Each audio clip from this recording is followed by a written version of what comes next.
अस्सलामुअलैकुम फ्रेंड्स, मैं आपको वेलकम करता हूं MGT 611 business and labour law के लेक्चर नंबर 5 में। लेक्चर नंबर 5 का मेन टाइटल है contract act, definition and scope. आज के लेक्चर में जो टॉपिक हम डिस्कस करने वाले हैं, आइए उनको देखते हैं।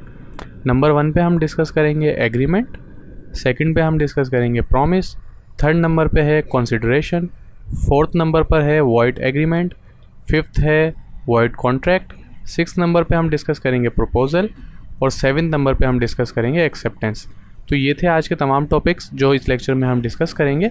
तो आइए अपने लेक्चर को स्टार्ट करते हैं।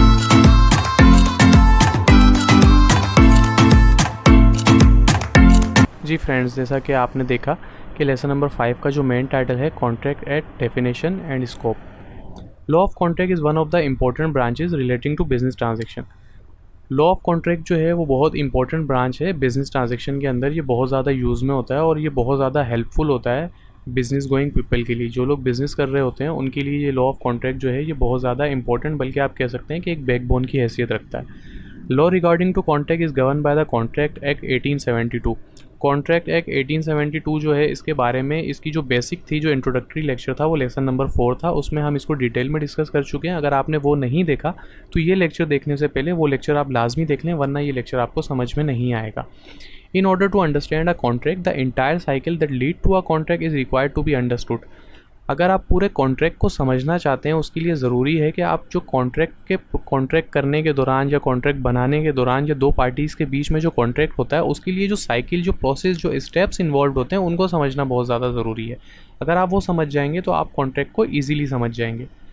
Contract as defined in section 2 is reproduce below. An agreement enforceable by law is a contract. Contract की एक सिंपल सी डेफिनेशन दी गई है जो कि कॉन्ट्रैक्ट एक्ट 1872 का सेक्शन 2H में मौजूद है कि कोई भी ऐसा एग्रीमेंट जिसके पीछे कानून खड़ा हो, या जिसको कानून के ज़रिए इम्प्लीमेंट करवाया जा सके in case of breach. Breach कहते हैं कि आपने किसी बंदे से कॉन्ट्रैक्ट किया और उसने वो कॉन्ट्रैक्ट तोड़ा, तो उसमें क्या होता है कि वो उसके पीछे उसका मतलब उसने उस कॉन्ट्रैक्ट को ब्रीच कर दिया, तो उसमें क्या होगा कि बंदा कोर्ट ऑफ लॉ में पहुंच जाएगा, कानून के ज़रिए उसको इम्प्लीमेंट करवाएगा। तो ऐसा एग्रीमेंट, ऐसा कॉन्ट्रैक्ट जिसके पीछे कानून खड़ा हो, जिस पे इम्प्लीमेंट कर सके, कानून उसको इम्प्लाई करा सके फोर्सफुली, उसको हम कॉन्ट्रैक्ट कहते हैं। अब ये सेक्शन 2H क्या है? कॉन्ट्रैक्ट 1872 जैसे कि हमारा आईन पाकिस्तान है उसकी मुख्तलिफ शिकें होती हैं, इसी तरीके से ये कॉन्ट्रैक्ट एक्ट 1872 की शिकें हैं जिनको इंग्लिश में हम सेक्शन कहते हैं। अब आगे ये कह रहे हैं कि to understand a contract we need to know what an agreement is. Contract को समझने के लिए हमें पहले ये समझना पड़ेगा कि एग्रीमेंट क्या होता है। तो एग्रीमेंट की डेफिनेशन दी गई है आगे, the agreement has been identify in section 2E of the act which is given below. Section 2H हमें बता रहा था कि एग्रीमेंट क्या होता है, कॉन्ट्रैक्ट क्या होता है। Forcible bye law is called a contract. उसके बाद एग्रीमेंट सेक्शन 2E के अंदर है, उसकी डेफिनेशन नीचे दी गई है। एग्रीमेंट एवरी प्रॉमिस और every set of promises forming the consideration for each other is an agreement. To understand an agreement, we must know what a promise is. The promise has been defined in section 2B of the act which is reproduced below. कोई भी ऐसा वादा या कोई भी ऐसे sets of promises, यानी कि कोई भी ऐसे वादे, forming the consideration for each other is an agreement, कि कोई भी ऐसा वादा या कोई भी ऐसे वादे जो एक कंसिडरेशन ला रहे हों उसको हम एग्रीमेंट कहते हैं। अब यहाँ पे कंसिडरेशन से मुराद क्या है? कंसिडरेशन से मुराद ये है कि अगर जैसे मैं हूँ, मैं आपको एक गाड़ी बेचना चाहता हूँ, मैंने आपसे कहा कि मैं ये गाड़ी आपको 8 लाख रुपए की बेचूंगा, और आपने बोला हाँ ठीक है, मैं ये गाड़ी 8 लाख रुपए की आपसे ले लूँगा। तो ये हमारे दरमियान एक कॉन्ट्रैक्ट हो गया, ठीक है। इसको मैं कंसिडरेशन समझाने के लिए आपको बता रहा हूँ, तो कॉन्ट्रैक्ट की डेफिनेशन में आप मत चले जाइएगा। तो इसमें हम दोनों के लिए कंसिडरेशन है। पहली कंसिडरेशन मेरी क्या है कि मुझे 8 लाख रुपए मिलेंगे, और आपकी कंसिडरेशन क्या है कि आपको एक कार मिल जाएगी। तो किसी भी प्रॉमिस के लिए, सेट ऑफ प्रॉमिस के लिए कंसिडरेशन होना ज़रूरी है। अगर कंसिडरेशन मौजूद है तो ये एग्रीमेंट कहलाएगा। अब एग्रीमेंट को समझने के लिए आपको ये समझना चाहिए कि प्रॉमिस क्या होता है। तो प्रॉमिस जो है वो सेक्शन 2B जो है कॉन्ट्रैक्ट एक्ट 1872 का, उसके मुताबिक प्रॉमिस क्या है वो डेफिनेशन यहाँ पे दी गई है। When the person to whom the proposal is made significance is assent thereto, the proposal is said to be accepted when accepted become a promise. Assent thereto का क्या मतलब होता है? एग्री इन फ्यूअर वर्ड्स, यानी कि मैंने आपको एक चीज़ बताई और आप सिंपली उस चीज़ को समझ गए। जैसे मैंने आपको बोला मैं आपको गाड़ी बेचूंगा, आपने बोला हाँ गाड़ी लूँगा। मैं बोला गाड़ी कितने की है, बोला 8 लाख रुपए की। आपने बोला हाँ ठीक है मैं ले लूँगा। तो हमने बोला ठीक है भाई, मुकरोगे तो नहीं, कितने दिन में दे दोगे? आपने बोला कि भाई मैं 1 महीने का मुझे टाइम दें, 1 महीने के बाद मैं आपसे गाड़ी ले लूँगा, या 1 हफ्ते का टाइम दें। तो इसमें आप मुझे कंप्लाई करेंगे कि देखो यार अब हमारा प्रॉमिस हो गया है कि आप ये गाड़ी मुझे ही बेचोगे, ऐसा ना हो कि आपको 8.5 लाख रुपए की ऑफ़र मिले तो आप गाड़ी बेच दो। तो इस तरीके से एक प्रॉमिस हो जाता है कि हाँ ठीक है भाई मेरी आपसे डील हो गई है, आप मुझे 1 लाख 2 लाख रुपए जो है वो ज़मानत के तौर पे दे दें, ताकि मैं आपके प्रॉमिस जो है वो एक लीगली बाउंड हो जाए। तो आप मुझे पैसे दे देंगे और हम सिंपल सी टर्म्स एंड कंडीशन डिसाइड कर लेंगे, एग्रीमेंट हो जाएगा, agreement which lead to contract हो जाएगा, क्योंकि वो इन्फोर्सेबल बाय लॉ है। ठीक है। Proposal and promise. अब प्रपोजल और प्रॉमिस क्या होता है? The word proposal is a synonymous in English we use offer, यानी कि जो मुख्तलिफ वर्ड्स के जो सिनोनिम्स होते हैं, तो प्रपोजल का सिनोनिम जो है वो ऑफर होता है। But the language of this definition appear to be confined proposal to an offer to be bound by a promise. लेकिन यहाँ पर जो एक्ट की अगर हम कानून की लैंग्वेज में देखें तो जो प्रपोजल है वो एक ऑफर कहलाती है, जो कि एक प्रॉमिस की, इसके पीछे जो है एक प्रॉमिस खड़ा होता है। था the man who offer to sell and deliver, जैसे कि मैंने आपको बोला कि मैं आपको कार बेच दूंगा, आपने बोला हाँ ठीक है मैं कार खरीद दूंगा, उसके बाद हमने प्रॉमिस कर लिया और उस प्रॉमिस के पीछे जो 2 लाख रुपए आपने मुझे ज़मानत के तौर पे दिए तो वो खड़े हैं। यानी कि एक प्रपोजल या एक ऑफ़र के पीछे मैंने आपको प्रपोजल दिया, आपके लिए वो ऑफ़र थी। ठीक है, मैंने आपको प्रपोजल किया, आपने मेरी ऑफ़र को एक्सेप्ट कर लिया और आपने मुझे ऑफ़र दी कि 2 लाख रुपए ले लो और मुझे 1 हफ्ते का टाइम दे दो। तो इस तरीके से जो ट्रांजेक्शन होती है प्रपोजल और प्रॉमिस का फ़र्क जो है वो अब आपको समझ में आ गया होगा। उसके बाद है promisor and promisee define section 2 के प्रोमिसर कौन होता है और प्रोमिसी कौन होता है। The person making the proposal is called promisor, यानी कि मैं आपको प्रपोजल दे रहा हूँ कार बेचने का तो मैं प्रोमिसर हुआ। And the person accepting the proposal is called promisee, और आप क्या हुए? प्रोमिसी हुई। अभी इसी सिचुएशन को मैंने आपको ऑफर की, भाई मैं 8 लाख रुपए की कार बेचूंगा तो मैं प्रोमिसर हो रहा हूँ। आपने बोला हाँ ठीक है मैंने ले लिया, तो आप प्रोमिसी हो गए। उसके बाद क्या सिचुएशन हुई? आपने मुझे 2 लाख रुपए दिए ताकि मैं गाड़ी किसी और को ना बेच दूँ, कि मुझे 8.5 लाख रुपए की ऑफर मिले मैं गाड़ी किसी और को ना बेच दूँ। तो उस सिचुएशन में आपने मुझे ऑफर की कि 2 लाख रुपए दे दो और मुझे 1 हफ्ते का टाइम दे दो। तो इस ऑफर में आप प्रोमिसर बन गए और मैंने वो एक्सेप्ट कर ली, तो मैं प्रोमिसी बन गया। बिल्कुल इसको 1-2 दफ़ा आप रिपीट करके सुनेंगे तो इजीली आपको समझ में आ जाएगा। उसके बाद कंसिडरेशन जो है हम ऊपर डिफाइन करके आ चुके हैं। Void agreement. वॉइड एग्रीमेंट क्या होते हैं? An agreement not enforceable by law is said to be void agreement, यानी कि वो कानून जो कि इन्फोर्सिबल ना हो, यानी कि लॉ उसके पीछे ना खड़ा हो, वो वॉइड एग्रीमेंट कहलाते हैं। जैसे कि क्या एग्रीमेंट हुआ कि मैंने अपने घर में, या आपने अगर आप मैरिड हैं तो आपने अपने बेटे से या बेटी से प्रॉमिस किया कि मैं आपको जो है वो टॉय ला के दूंगा या मैं बाईसाइकिल ला के दूंगा, और आपने नहीं ला के दी, तो उसके पीछे वो कानून नहीं हो जाएगा। या आपने किसी ऐसे शख्स से कर लिया जिसका दिमागी तवाज़ुन ठीक नहीं है, आपने उसको बोल दिया हाँ यार मैं तुम्हें ये चीज़ ला दूंगा, और बाद में वो खड़ा हो जाए नहीं आपने मुझसे वादा किया था मैं आपको अदालत में ले जाऊंगा, तो ऐसा नहीं हो सकता। कि वो एग्रीमेंट जिनके पीछे कानून ना खड़ा हो तो वो वॉइड एग्रीमेंट कहलाते हैं। वॉइड कॉन्ट्रैक्ट कौन से होते हैं? सच वॉइड कॉन्ट्रैक्ट की जो बहुत डिफिकल्ट सी डेफिनेशन दी हुई है, मैंने एक सिंपल सी डेफिनेशन लिखी है आपके लिए यहाँ पर, तो आप परेशान मत हो, ये जो है आपको इजीली मिल जाएंगे ये नोट्स। इस वीडियो के डिस्क्रिप्शन में मेरा ईमेल आईडी मौजूद होगा, व्हाट्सएप ग्रुप का लिंक मौजूद है वीयू एक्सपर्ट टीचिंग ऑफिशियल का, उसके बाद एक फेसबुक पेज का लिंक भी मौजूद है। तो जो तरीका आपके लिए सूटेबल हो उसमें आप हमसे कॉन्टैक्ट कर सकते हैं, मैं या मेरी टीम का कोई भी बंदा आपको जो है ये notes free of cost provide कर देंगे। बस आपसे हमारी रिक्वेस्ट ये होती है कि अच्छे कमेंट्स कर दें, वीडियो को शेयर कर दें और सब्सक्राइब ज़रूर कर लें। तो हम थे वॉइड कॉन्ट्रैक्ट पे। An example of void contract would be an agreement to commit an illegal act such as contract to sell drugs और hire someone to commit a crime.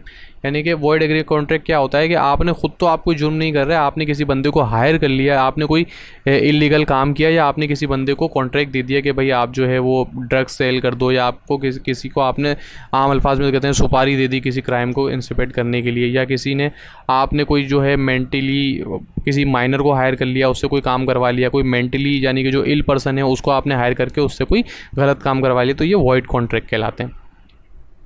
Parties not competent to make agreement, यानी कि वो कौन सी parties हैं जो competent नहीं होती, यानी जैसे कि हमने ऊपर मिसाल दी कि आप बच्चे के साथ एग्रीमेंट कर लें या किसी दिमागी तवाज़ुन किसी बंदे का ठीक नहीं है उसके साथ कर लें, तो ये वॉइड एग्रीमेंट कहलाएगा। Agreement must be in proper form. Agreement जो है वो प्रॉपर फॉर्म में होना चाहिए। जैसे हमारे यहाँ हम कोई प्रॉपर्टी वगैरह सेल करते हैं, आप लोगों ने देखा होगा अक्सर घर लेते हैं या कोई गाड़ी वगैरह बेच करते हैं, तो उसकी एक सेल रिसिप्ट बनती है। उस सेल रिसिप्ट पे सारी टर्म्स एंड कंडीशन लिखी हुई होती है, और वो सेल रिसिप्ट जो है वो स्टाम्प पेपर पे बनती है। वो 50 रुपीज़ का होता है या 100 रुपीज़ का होता है। उसके ऊपर कोई वकील उसको इशू करता है या कोई बैरिस्टर इशू करता है, तो वो उसके ऊपर उसकी स्टैंप लगी हुई होती है और साइन हुआ हुआ होता है, तो वो एक एग्रीमेंट जो है वो प्रॉपर फॉर्म में उस पर लिखा हुआ होता है, टाइप हुआ होता है, एंड देन बोथ पार्टीज़ जो हैं वो उस पर साइन करती हैं, तो उसकी एक लीगल हैसियत बन जाती है। प्रपोजल क्या होता है, डिफाइन सेक्शन 2 है। सेक्शन 2 है कौन सा है, ये कॉन्ट्रैक्ट एक्ट 1872 का सेक्शन 2 है। When one person significance to another is willing to do so abstain from anything with a view to obtaining the stand of the other to do such abstain he is said to be make a proposal. यानी कि अगर हम अगर ज़ुबानी बात कर रहे हैं कि यार आप मुझसे गाड़ी लोगे, आपने बोला हाँ मैं ले लूँगा, कितने की लोगे, इतने की लोगे, अब ये जो हमारी बातें हो रही हैं ये सिर्फ प्रपोजल चल रहा है, ये कोई रिटर्न एग्रीमेंट नहीं है। तो ये जो ज़ुबानी कलामी जो बात होती है इसको प्रपोजल कहते हैं, कि अभी जो इनिशियल स्टेज पे है ये प्रपोजल की हद तक है। Scope of contract under section 2 है, to understand the definition of a contract we need to understand the following definition on which the contract is based. Contract की डेफिनेशन को समझने के लिए आसानी से हमें जो नीचे जो चीज़ें, ये जो पॉइंट्स दिए गए, इन पॉइंट्स को समझना ज़रूरी है। प्रपोजल और offer following are the essential for a valid proposal और ऑफर। एक वैलिड प्रपोजल या ऑफर के लिए ये चीज़ें जो हैं वो बहुत ज़्यादा ज़रूरी हैं। आइए इनको वन बाय वन देखते हैं। नंबर 1 पे है the offer must be communicated to other party, यानी कि जो ऑफर है वो दूसरी पार्टी को पता चलनी चाहिए। जब दूसरी पार्टी तक डुअल कम्युनिकेशन होना चाहिए, यानी मैं अगर गाड़ी बेच रहा हूँ तो मैं आप तक वो इन्फॉर्मेशन पहुँचाऊंगा ना, जब भी तो आप कम्युनिकेशन का हिस्सा बनेंगे। ऐसा नहीं मैं अकेले बेचता रहूँ, बोलता रहूँ कि मैं गाड़ी बेच रहा हूँ, तो कोई भी नहीं लेगा। According to section 4A of the act, the communication of a proposal is complete when it's come in the knowledge of the person to whom is made. यानी कि जब आपको पता चलेगा या सेकंड पार्टी को आपकी कॉन्ट्रैक्ट के बारे में पता चलेगा, उससे प्रॉपर्ली कम्युनिकेट होगा वो थिंग, जब वो ऑफर जो है वो कंप्लीट होगी। The term of the offer must B definite and clear. जो टर्म्स एंड कंडीशन है वो बिल्कुल डेफिनेट होनी चाहिए और क्लियर होनी चाहिए। तो offer must be capable of creating legal relationship, यानी कि ऑफर इस काबिल होनी चाहिए कि लीगल रिलेशनशिप जो है वो क्रिएट की जा सके। यानी कि ऐसा ना हो कि आपने प्रपोजल तक ही बात रखी, आप उसको एग्रीमेंट पे नहीं लेके गए, प्रपोजल पे नहीं लेके गए, एक्सेप्टेंस की तरफ लेके गए। प्रपोजल की टर्म्स में मैंने आपको बोला भाई मैं गाड़ी बेचूंगा, आपने बोला हाँ ठीक है भाई ये लो 8 लाख रुपए, मैंने 8 लाख रुपए ले लिया, आप गाड़ी लेके चले गए, कोई सेल डीड नहीं बनाई, कोई सेल रिसिप्ट नहीं बनाई, अब उसमें से 2 नोट जाली निकल गए 10-10, 5-5 हज़ार रुपए के। अब मैं आपको बोलूँ, आप बोले नहीं भाई मैंने तो ठीक दिया था। अब मैं कोई लीगल एक्टिविटी आपके खिलाफ नहीं कर सकता, क्योंकि कॉन्ट्रैक्ट तो हुआ ही नहीं, कोई सेल डीड तो हुई नहीं, कोई चीज़ बनी ही नहीं, कैसे पता चलेगा कि ये ट्रांजेक्शन हुई है या नहीं हुई है। अब इन चीज़ों के ऊपर जो है वो नहीं हो सकता। कैटलॉग और following are invitation to receive offer hence shall not be treated as offer, यानी कि एक कैटलॉग जो फॉलोइंग ऑफर्स हैं ये प्रपोजल भी नहीं कहलाएंगे और ऑफर भी नहीं कहलाएंगे। जैसे आप किसी दुकान पे जाते हैं या किसी रेस्टोरेंट पे जाते हैं तो वहाँ पर एक मेन्यू कार्ड पड़ा हुआ होता है। अब वो मेन्यू कार्ड आपने पढ़ लिया, उसके ऊपर जाके आप लीगली जो है वो एक्शन नहीं कर सकते या सू नहीं कर सकते किसी को कि भाई ये देखें ये मेन्यू कार्ड था, ये सारी चीज़ें, भाई मेन्यू कार्ड है पड़ा हुआ है, आप नहीं लेना चाहते हैं आप नहीं लें। Inviting tenders through an advertise, कि आप टेंडर्स को जो है वो एडवर्टाइजमेंट के थ्रू, अगर टेंडर के लिए मुख्तलिफ किस्म के अखबारों में टेंडर आते हैं तो उस पर आप लीगल एक्शन कर दें कि भाई ये देखें ये बहुत ज़्यादा प्राइस में आया है, क्योंकि वो टेंडर्स दिए जाते हैं, उसके बाद प्रपोजल होता है, फिर एक्सेप्टेंस होती है, फिर प्रॉमिस होता है, फिर सारे प्रोसेस चलते हैं, उसमें प्राइस ऊपर नीचे होते हैं, सारी चीज़ होती है। जैसे कि एक टेंडर आया है कि एक ऑफिस जो है, गवर्नमेंट ऑफिस जो है वो अपने कबाड़ जो फर्नीचर है उसको सेल आउट कर रहा है। अब उसमें फर्नीचर की प्राइस अगर मेंशन है, आपने उसके ऊपर उठा के भाई ये तो फर्नीचर बहुत ज़्यादा, इतने में तो नया फर्नीचर आता है और ये पुराना फर्नीचर बेच रहे हैं, तो इस पर आप सू नहीं कर सकते। क्यों? आप जाएंगे देखेंगे, हो सकता है वो नया फर्नीचर हो और उनके लिए एक्सेप्टेबल ना हो सकता है कि वो फर्नीचर जो है वो पुराना हो और उन्होंने प्राइस ज़्यादा लिखी हो, जब आप जाके निगोशिएशन करें, उस प्रोसेस से गुजरें तो उसकी प्राइस बहुत ज़्यादा कम हो जाए। इनवाइटिंग एप्लीकेशन फॉर एम्प्लॉयमेंट, अगर आपने किसी को मुख्तलिफ किस्म की जो जॉब्स निकलती हैं, आप जॉब्स पे जाके कर देंगे भाई ये देखें जॉब एप्लीकेशन निकली थी और मुझे जॉब दी नहीं, इसके ऊपर लीगल एक्शन हो जाए, तो ऐसा नहीं हो सकता। Acceptance must be absolute. In order to convert a proposal into a promise, the acceptance must be absolute and unqualified. जो acceptance है वो complete agreement के ऊपर होनी चाहिए और offer जो है वो without any conditions होनी चाहिए। Express in some usual reasonable manner unless the proposal prescribe the manner in which it should be accepted. इसको easy terms में हम बताते हैं कि इसका मतलब ये है कि जब आप कोई ऑफ़र एक्सेप्ट करें तो आपको इस तरीके से एक्सेप्ट करनी चाहिए कि वो रीज़नेबल होनी चाहिए। फॉर एग्जांपल, अगर एक ऑफ़र की गई है कि a normal reasonable way to accept to verbally agree to shake hands, however it the offer specify the acceptance must be made in return, यानी कि अगर आपको कोई ऑफ़र हो रही है तो वो ऑफ़र आप तय कर लें कि भाई आप रिटर्न में होनी चाहिए, ओरली होनी चाहिए। ये बोथ पार्टीज़ के दरमियान जो है वो एक्सेप्टेंस, ये दोनों पार्टीज़ का सवाबदीद है कि वो कैसे करना चाहती हैं, कि वो रिटर्न करना चाहती हैं। जैसे आप अपने भाई भाई के दरमियान अगर कोई ट्रांजैक्शन हो रही है तो दोनों का ट्रस्ट लेवल होता है, ख़ानदानी ताल्लुकात बहुत अच्छे होते हैं, तो भाई भाई के दरमियान कोई ऐसा नहीं होता कि भाई लीगल एग्रीमेंट बनाओ, सारी चीज़ें बनाओ, ओरली सारी चीज़ें हो जाती हैं। certainty of acceptance. There can be no contract without a complete acceptance of the proposal. It is not universally true that complete acceptance of the proposal make a binding contract, for one may agree to all terms of a proposal and yet decline to bound until a formal agreement is signed. यानी कि इसमें ये कहना चाह रहे हैं कि ऐसा नहीं होता कि ओरली जो है वो आपने कॉन्ट्रैक्ट जो है आपस में बातचीत कर ली और टर्म्स एंड कंडीशन तैयार कर ली तो फिर वो टर्म्स एंड कंडीशन सारी जो है अप्लीकेबल हो गई। ये यूनिवर्सल ट्रूथ है कि आप ओरली आपस में बात करके प्रपोजल को एक्सचेंज करके आप जो है वो एक कॉन्ट्रैक्ट नहीं बना सकते। कॉन्ट्रैक्ट बनाने के लिए तमाम टर्म्स एंड कंडीशन पे एग्री होने के लिए आपको एक रिटन एग्रीमेंट चाहिए और वो पूरे सारी लीगल कंडीशन जो एग्रीमेंट बनाने की हैं वो पूरी होनी चाहिए, सारे तकाजे पूरे होने चाहिए, जब ही जाकर जो है वो उसके पीछे लॉ खड़ा होगा और उसको इन्फोर्स किया जाएगा, वरना वो वॉइड एग्रीमेंट हो जाएगा कि वो इन्फोर्सेबल नहीं होगा as per law. Manner of acceptance, ये एक डेफिनेशन दी हुई है, मैंने हाईलाइट कर दी है लेकिन सिंपल वर्ड्स में मैंने यहाँ पर लिख लिया आपको समझाने के लिए। This mean that a person making the proposal can require specific terms of acceptance such as delivery of good to a particular place. The person accepting the proposal can not suggest alternative method of acceptance do not comply with the terms of the proposal. जैसे इसमें आप एक मिसाल ले लें कि आपने जो है वो किसी से कॉन्ट्रैक्ट किया, प्रपोजल हुआ, एक्सेप्टेंस प्रपोजल हुआ, प्रॉमिस हुआ, एग्रीमेंट हुआ, सारी चीज़ें हो गई कि आप किसी से कोई चीज़ें ख़रीदेंगे और ख़रीदने के दौरान आपके पास ये हुआ था कि डिलीवरी जो है वो स्पेसिफिक प्लेस पे की जाएगी। जैसे आप एक मिसाल ले लें कि डिलीवरी जो है लाहौर में की जाएगी। अब आप जब डिलीवरी का टाइम आया, एग्रीमेंट हुआ हुआ सारी चीज़, आप उसको बोले यार डिलीवरी ऐसा नहीं करो, लाहौर में नहीं करो, लाहौर से आगे एक शहर है फैसलाबाद, वहाँ पर कर दो, तो ऐसा नहीं हो सकता। आप कोई अल्टरनेटिव सजेस्ट नहीं कर सकते। ये सर्टेनिटी ऑफ एक्सेप्टेंस है कि मैनर ऑफ एक्सेप्टेंस के अंदर आता है कि अगर आपने जो चीज़ें एग्रीमेंट में लिख दी वही है, उसके बाद आप कोई अल्टरनेटिव सजेस्ट नहीं कर सकते। हाँ, आपके ताल्लुकात बहुत अच्छे हैं, आप बहुत पुराना बिजनेस कर रहे हैं, वो मान लें तो अलग बात है, लेकिन लीगली बाउंड नहीं कर सकते आप सेकंड पार्टी को इसके ऊपर। Promise express and implied. Express promise होते हैं कुछ और इम्प्लाइड प्रोमिस होते हैं। अब इनको सिंपली मैं आपको समझाता हूँ। एक मिसाल ले लें कि आप जो है वो एक रेस्टोरेंट के अंदर गए और आपने फूड ऑर्डर कर दिया। इसका सिंपल सा मतलब ये है कि आप एक रेस्टोरेंट में गए, आपने फूड ऑर्डर कर दिया। इसका मतलब है कि आपने एक एक्सप्रेस प्रॉमिस कर लिया कि आप खाने के बाद पैसे देंगे। दूसरा क्या हुआ कि आप एक हेयर सैलून के अंदर गए और आप हेयर ड्रेसर की चेयर पे बैठ गए और आपने बाल कटवाना शुरू कर दिए। तो ये एक इम्प्लाइड प्रॉमिस हो गया कि आप सर्विसेज जब वो आपको प्रोवाइड कर देगा तो आप उसको पैसे देंगे। तो सर्विसेज के अगेंस्ट आप कह सकते हैं कि प्रॉमिस जो है वो इम्प्लाइड प्रॉमिस हुआ और जो फूड के अगेंस्ट हो गया वो एक्सप्रेस प्रॉमिस हो गया। उसके बाद है scope of promise section 2B। Section 2B ये कौन सा है, कौन से कानून की शिक है? कॉन्ट्रैक्ट एक्ट 1872 की। Promise under the act stand for acceptance of proposal. यानी कि प्रॉमिस का मतलब ये होता है कि आप जो प्रपोजल है उसको एक्सेप्ट कर लें। एक्सेप्टेंस क्या होता है? कंडीशनल ऑफर, यानी कि सारी टर्म्स एंड कंडीशन जो प्रपोजल के अंदर है, एग्रीमेंट है, उसको आपने एक्सेप्ट कर लिया रिटर्न डॉक्यूमेंट साइन करके, या आपके बहुत अच्छे ताल्लुकात हैं तो ओरली भी आप एक्सेप्ट कर सकते हैं। Communication to offer it is necessary leading to acceptance और अदरवाइज। कम्युनिकेशन की अगर बात करें, communication of offer is necessary leading to acceptance और अदरवाइज। यानी कि कम्युनिकेशन जो है वो बहुत ज़्यादा ज़रूरी है और डुअल चैनल पे कम्युनिकेशन ज़रूरी है। यानी कि अगर मैं गाड़ी बेचना चाहता हूँ तो मैं कितने की गाड़ी बेच रहा हूँ, क्या टर्म्स एंड कंडीशन है, वो कम्युनिकेशन आप तक डिलीवर होना ज़रूरी है। अगर कोई बिज़नेस ट्रांजेक्शन करना चाहता है तो वो थ्रू अब कम्युनिकेशन के चैनल मुख्तलिफ हो सकते हैं, या ईमेल भी हो सकती है, या लेटर भी हो सकती है, औरली भी हो सकती है, लेकिन कम्युनिकेशन डुअल चैनल पे होना ज़रूरी है। यानी कि सामने वाले बंदे तक कम्युनिकेशन जो है वो पहुंचना ज़रूरी है। कम्युनिकेशन कब कंप्लीट होती है? The communication of a proposal is complete when it come to the knowledge of the person to whom it's made. यानी कि कम्युनिकेशन जब कंप्लीट होती है जब सामने वाले बंदे तक वो बात पहुंच जाइए। इसकी एक एग्जाम्पल दी गई है, इसको आप सिंपली पढ़ लेंगे तो आपको समझ में आ जाएगा, बस यहाँ तक। उसके बाद है contract by correspondence. The entire correspondence exchange between parties shall be looked into for the purpose of ascertaining the completion of a contract.